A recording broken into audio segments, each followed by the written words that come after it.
Hello and welcome to another episode of DeHaan on Fire, a YouTube channel and podcast featuring education, commentary, and conversation with world-famous fire investigator and forensic scientist Dr. John DeHaan. DeHaan on Fire is brought to you by Firewise Learning Academy. I'm your host, Tim Davis. From time to time when I'm interviewing Dr. DeHaan, we end up with more material than we can fit into an episode. And so from time to time, we're going to share some of those video recordings that ended up on the cutting room floor, as it were. Today we're going to share with you some extra content from episode 7 on stoichiometric ratio, where Dr. DeHaan begins answering a question: what is an explosion? DeHaan on Fire contains discussion and video not suitable for all audiences. Viewer and listener discretion is advised. And just as we're going, you have a definition of what an explosion is. Do you want to share that with us again? One of the first fire investigators that I sat through his class, he had an interesting definition of an explosion, and that was the sudden going away of something that was once there, accompanied by a loud noise. And we laughed about that, and then you realize, that's a pretty fair description of an explosion. And then you realize, well, yeah, are there limits to that? Well, no, it kind of covers all the bases. Stuff goes away from the center of the explosive mixture or its ignition point, and that's the difference. Is where the ignition point is may not be where the fuel is leaking from or introduced into the compartment, and it's the ignition point that makes a difference in shifting the gases around. We did a number of tests in the combustion explosion facility at Cardington, and it was operated by the Fire Research Station in England. And if they were introducing pretty much a general mixture of methane into the air of the room and getting it well stirred.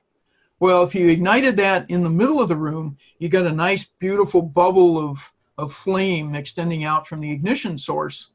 And then when the window failed, you got a brief extension of the flame as the gases were pushed out through that opening.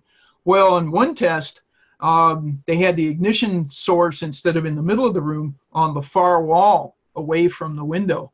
Well, that meant that as the front of the combustion explosion extended across the room, it compressed the unburned material against the glass window. And when the window failed, a whole jet of unburned fuel air mixture went out through the window, and that ignited outside the room, much to everyone's shock, and including the crew that was running the test.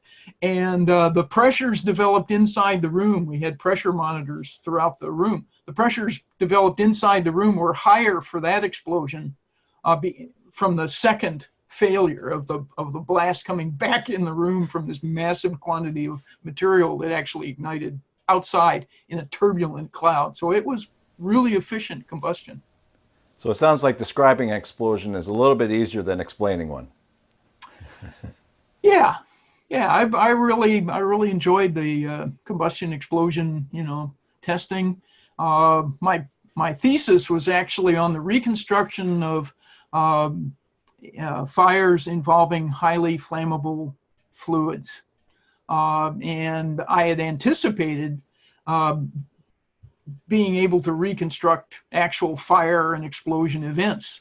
And when I proposed that, I couldn't find anybody that wanted me to, actually ignite this stuff in their facility, and couldn't very well do it in my backyard. And well, you could have. As it turned out, I spent 2 years or 3 years studying the evaporation and the formation of a cloud of vapor above evaporating ignitable liquids, and never actually having a chance to set fire to anything, except 2 weeks after I defended my thesis on the propagation of the vapor layer and where it was going and how deep it was and things like that as a function of time. I did some tests, and it was a very tense few minutes the first time they ignited this, and hoping that my predictions based on my thesis and the ones that are represented in my defense 2 weeks before were actually coming to true. And it turned out my predictions were spot on, and that we were doing with a layer which most people have never looked at. And yet, you know, the vapors of gasoline, of course, are about 2.5 times the density of air at the same temperature. So if you pour gasoline on the floor, it evaporates, but in the absence of any kind of mechanical or atmospheric stirring, mixing it around, it's going to lie within a few inches of the floor. So you can have an ignition point a foot or so above the floor, like an open flame, and nothing happens. And until you drop that ignition source down into contact with the layer, and then everything ignites. And that's an important consideration when you're trying to reconstruct a fire and you have a ignition source, you know, like a candle flame or, you know, something like that on the top of a table and a pool of gasoline on the floor, and nothing happens until the conditions change. So in summary, it's good that you didn't do that experiment in your backyard. Yeah. I've seen enough fire scenes and explosion scenes that I knew what the outcome was going to be.